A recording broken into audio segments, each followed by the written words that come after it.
Okay, a YouTuber said to me the other day something about, the rubber gas line right here that runs down there being a fire hazard. And I agree with that. I bought one here. It's got an odd shape to it, but that odd shape just matches. If I was to slide this down in here like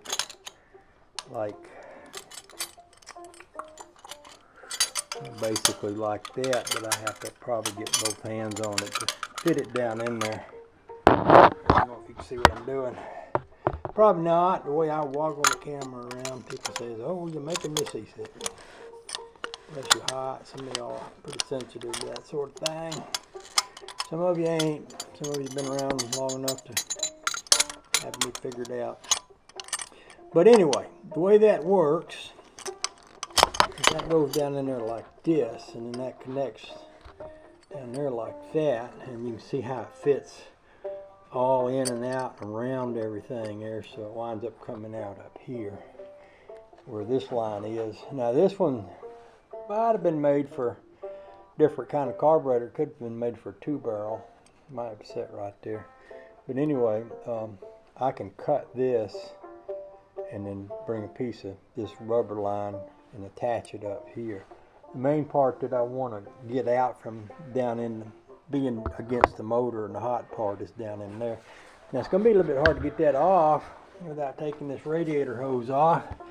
And I've already got antifreeze and water in this, so I really don't want to take that off if I can help it. But I might can. And see, this fits.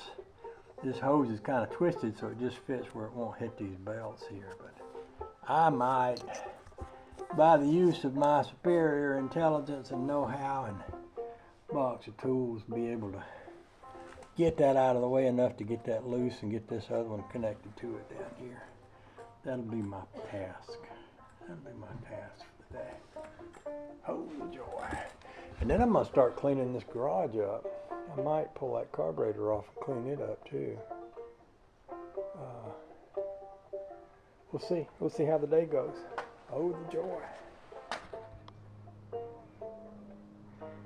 So that didn't turn out to be too hard to do. I was able to stick a screwdriver down in here and push this hose up out of the way. And that rubber hose had a clamp on it, the kind that you'd work with a pair of pliers. And I was able to get the clamp off, pull that off. This is a 5/8. This little nipple, and it came right off. So basically, this one here should go right into place. I'm probably need to pull that out and get that little rubber thing off it. Oops, got my arm tangled up in y'all. And probably go ahead and pull this line out of the way here. It ain't contributing nothing to the success of the mission right here. So I might all just pull this back out and unloosen, I think, with a pair of pliers on the rubber side, and with this 5/8 wrench on the other side, I can just twist that thing off of there. I think about like this here. Just twist that off of that. Yeah, no, yes, no, maybe. Yes, no, maybe.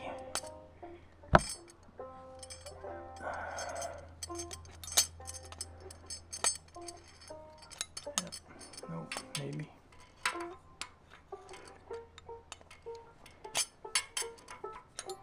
Yeah, it's coming out. Alright, now I should be able to, that's what that looks like once that comes off, and see, that's going to go right on that. So I believe I can ease this back down in here. Like where I was a while ago.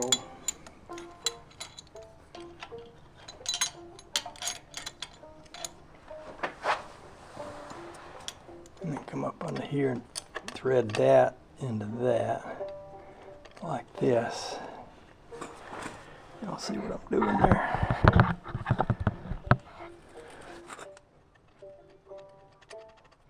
Yep, she's going into place good. Now before I snug that up, I may want to get me a cutter and just cut this right here. That takes one of those little clamp, one of them little plumbing, I want to say it's like a box, it's like a brake line cutter. Here's one right here. That'll do it. What I'll do is I'll put this thing right here and I'll cut that.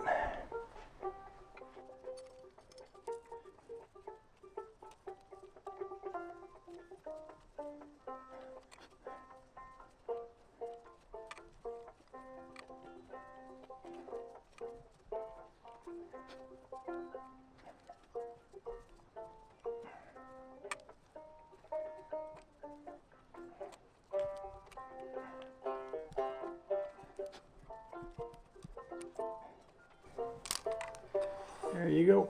That's how you do that. Pretty as a picture.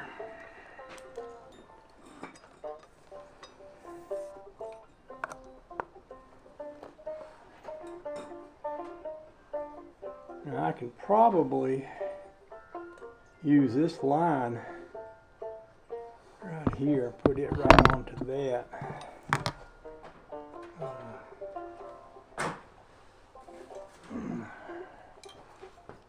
And then put my filter in line there somewhere.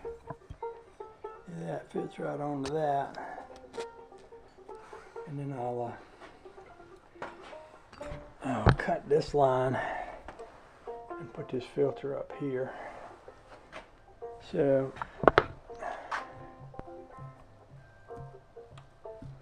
I'm gonna go ahead and tighten that part down to below. I think I can now.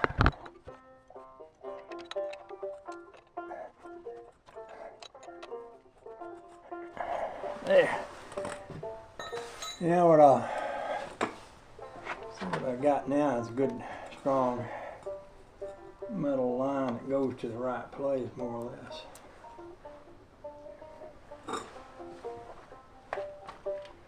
And I can slip this off, slip that filter off of that and put it right up here. That'll work. I'll probably cut y'all off for that. I'll just switch you over here for that.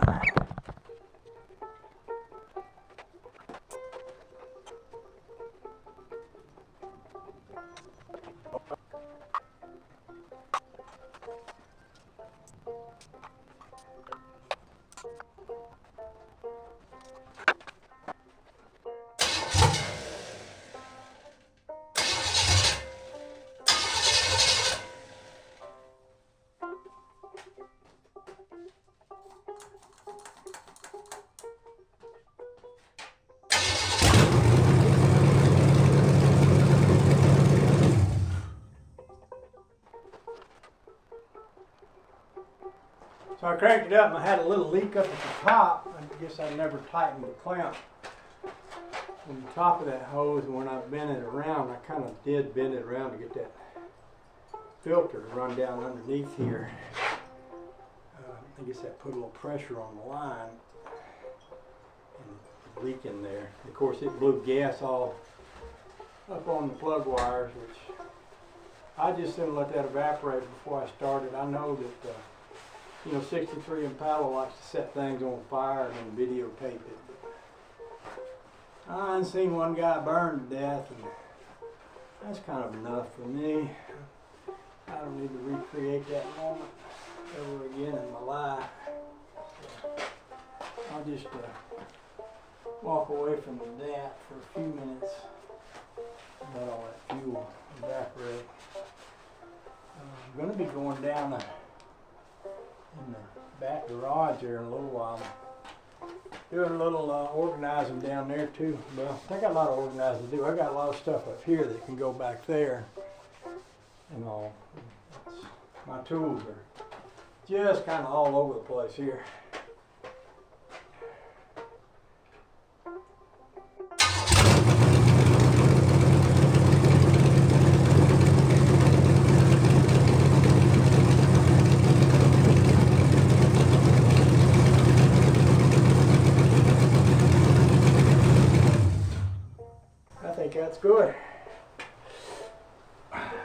got some pieces and parts I can put away here and there and everywhere.